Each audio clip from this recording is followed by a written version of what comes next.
तो लेसन ये वाला है rule number 60 compound consonants, chapter number है ये 14।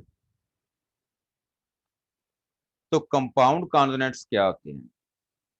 कंपाउंड का मतलब है मुरक्कब कॉन्सोनेंट्स, यानी आम जो कॉन्सोनेंट पहले हम इस्तेमाल करते हैं उनके साथ किसी न किसी चीज का इजाफा किया गया और उनको मुरक्कब किया गया, तो इनको हम कहते हैं कंपाउंड कॉन्सोनेंट्स। जैसा कि उसने लिखा हुआ है कि besides the double consonants in the Pell and Per series, there are 6 compound consonants। तो यानी कहता है जिस तरह आपने पेल और पर व दो सीरीज पहले पढ़ी हैं आपने, उसके अलावा यहाँ वो कहता है 6 कॉन्सोनेंट्स और हैं।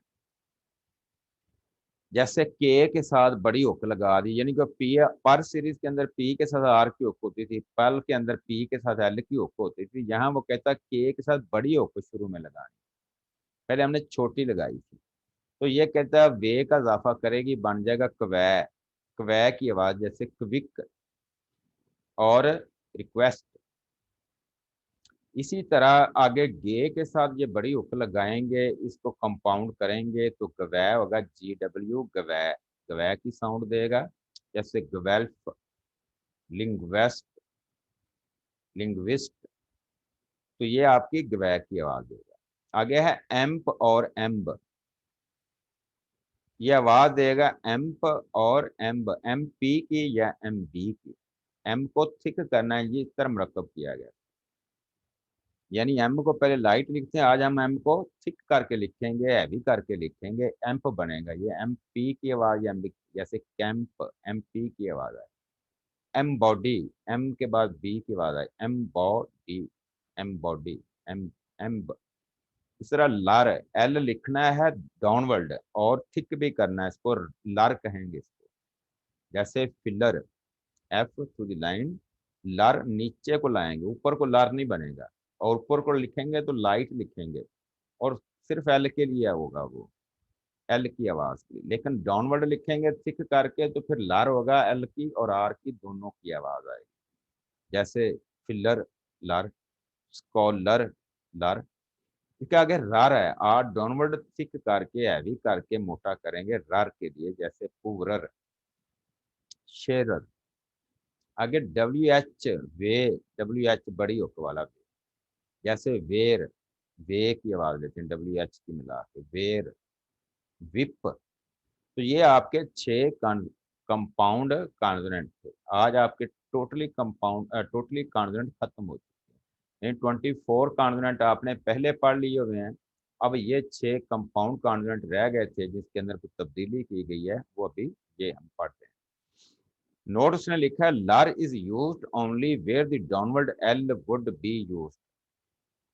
रर is used only where the downward R would be used. तो कहता है कि इनको लिखेंगे डाउनवर्ड की सूरत में लिखेंगे। अगर वो कहता है रर है तो आर डाउनवर्ड यूज करना है, अगर वो कहता है कि लर है तो एल भी डाउनवर्ड इस्तेमाल किया जाएगा। तो अगर अपवर्ड होंगे तो फिर नहीं होंगे। आगे पैराग्राफ नंबर 1 में उसने कवै की स्ट्रोक का इस्तेमाल किया है, और उसने साथ ही गवै की स्ट्रोक का इस्तेमाल किया, जैसे कि ये गवै की स्ट्रोक इस्तेमाल, जैसे quickly, quickly, quit, quote, quoted, coating. तो क्वै की आवाज क्वार्टर, क्वै की आवाज क्वेंटिटी, अक्वेंटेंस, अक्वेंटिटी, अक्वेंटेड।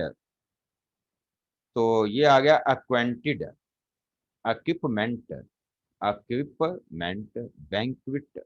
तो यानी यहाँ पे क्वै और गवै के लिए इस पैराग्राफ को इस्तेमाल किया। पैराग्राफ नंबर 2 के ऊपर एम्प और एम्ब का इस्तेमाल किया गया, जैसे कि कैंप, के बाद एम्प की आवाज आई, कैंपेन, एम्प की आवाज आई, स्टैंप, एम्प की आवाज आई, dump, lump, sympathy, Sam, P और एम के बाद पी, सिंपैथी, सिंपैथी बोलते हैं इसको, सिंपैथी। एम्बॉडी, एम, एम के बाद बी की साउंड, इम्पोज, एम के बाद पी, एम्पायर, इम्पोजिस और इम्पोजिशन। 3 नंबर के ऊपर लिखा लर का इस्तेमाल किया गया, एल डाउनवर्ड भी है और मोटा भी है। रोलर, काउंसलर, रूलर, स्कॉलर्स, तो लर्स की आवाज लर की आ रही है। आगे नंबर 4 पे आगे आ गया रर को, बेरर, फेरर, एडमायरर, हुवरर, शेरर, वेरर, तो ये आपकी रर की स्ट्रोक है, डाउनवर्ड आर थिक कर। आगे उसके नीचे चलते हैं तो वे की स्ट्रोक आदि की है, यानी वे की स्ट्रोक का इस्तेमाल किया डब्ल्यू एच का, जैसे वाइट आधा करके टी की साउंड ली, white, anywhere, nowhere, everywhere, ये बड़ी हुक वाला वेयर, एल्स वेयर, तो ये डब्ल्यू एच का इस्तेमाल बड़ी हुक का। आगे नीचे क्या लिखा हुआ है, when M is immediately followed by B R, P L और B L, the double consonant strokes P R, B R, P L, B L are use. ये बात काबिल तवज्जो है, इसके ऊपर गौर करना जरा आपने। उसने आपको है जैसे एम्प जो है एम और पी की आवाज देता है, एम्प जो एम और बी की आवाज आती है। अब वो क्या कह रहा है, कहता है when M is immediately followed by P L, B L, कहता है जब एम से पहले आ जाता है, ये बाद में आते हैं, यानी एम के बाद अगर आपका पी आर आ जाए तो आप एम्प की स्ट्रोक इस्तेमाल नहीं करेंगे, या आपका बी आर आ जाए तो आप एम्प की स्ट्रोक नहीं इस्तेमाल करेंगे, क्योंकि बी तक तो ठीक था, आगे आर जो आ रहे हैं, आर की वजह से हम वो एम्प या एम्प की स्ट्रोक इस्तेमाल नहीं करेंगे, बल्कि क्या करेंगे वो आगे बताते हैं। अगर बी आर आ जाता है तो फिर भी एम्प की स्ट्रोक इस्तेमाल नहीं करेंगे, बी की तो आ जाएगी एम के बाद आवाज की, लेकिन आर का मसला आ जाएगा। इस तरह पी एल आ जाए, यानी एम्प के लिए हम एम और पी की आवाज लेनी, तो पी के बाद आप एल है। अगर आपका उस पी या बी के बाद एल या आर आ जाता है तो फिर हम इनकी सीरीज इस्तेमाल करेंगे, वो एम्प की स्ट्रोक नहीं यूज करेंगे, वहां सिंपल एम का इस्तेमाल करेंगे जो कि सिर्फ एम की आवाज देगा। आगे अगर पी आ रहा है तो पी आर सीरीज यूज हो जाएगी, अगर आगे बी आ रहा है तो बी आर सीरीज इस्तेमाल हो जाएगी, अगर पी के साथ एल आ जाता है तो पी एल, अगर बी के बाद एल है तो बी एल सीरीज इस्तेमाल हो जाएगी।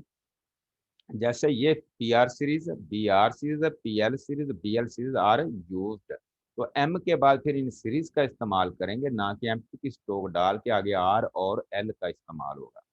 जैसे कि ये लफ्ज लिखा है इम्प्रेस, अब इम्प तक तो आ गया ये, लेकिन आगे आर आने की वजह से अब एम्प को नहीं यूज किया बल्कि एम को यूज किया, केला सिंपल एम को आगे पी आर सीरीज का इस्तेमाल करके एस को मिला दिया तो बन गया इम्प्रेस। इस तरह एम्ब्रेस, अब बी आर आई तो बी आर सीरीज इस्तेमाल कर ली। इम्प्लाई, एम्बलम, अगर ये पी या बी के बाद एल या आर ना आते तो फिर हम जो है ना एम को जरूर इस्तेमाल करते। तो आगे है शॉर्ट फॉर्म्स। वेदर बड़ी हुक वाला वे जो है, वेदर की शॉर्ट फॉर्म इंपोर्टेंट और इम्पोर्टेंस दोनों की, एम अबव द लाइन एम्प की सबको, ऑन द लाइन इम्प लिखेंगे, इम्प्रूव, इम्प्रूव्ड और इम्प्रूवमेंट तीनों के लिए इस्तेमाल की जाएगी। आगे इम्पॉसिबल के लिए एम और S above the line, child chair से हाफ की अबव द लाइन, आगे chaired, cheered on the line होगा, चेयर्ड अबव द लाइन होगा, हालांकि chair on the line stroke होती है लेकिन शॉर्ट फॉर्म की वजह से अबव द लाइन, क्योंकि शॉर्ट फॉर्म के अंदर कोई कायदा कानून नहीं होता। तरह अकॉर्ड और अकॉर्डिंग और अकॉर्डिंग टू तीनों के लिए इस्तेमाल की जाएगी। आगे cared on the line, particular above the line. आगे है अपॉर्चुनिटी, उसके नीचे फ्रेजिंग की है अकॉर्डिंग टू की, ये वाला अकॉर्डिंग टू भी है, ये ऊपर आपने लिखा अकॉर्डिंग टू, ये पढ़ा भी है, ये है वो अकॉर्डिंग टू फ्रेजिंग के अंदर। आगे है अकॉर्डिंग टू दी, अगर दी आ जाती है फिर दी की टिक भी इसी के साथ लगा के अकॉर्डिंग टू दी बना लेना है। तो ये था आपका लेसन। अगर किसी को कोई प्रॉब्लम है तो मुझे बता दे, मैं उसको री एक्सप्लेन कर देता हूँ। नहीं सर, ठीक हो सब गया। समझ आ गया। जी सर, क्लियर हो गया। ठीक।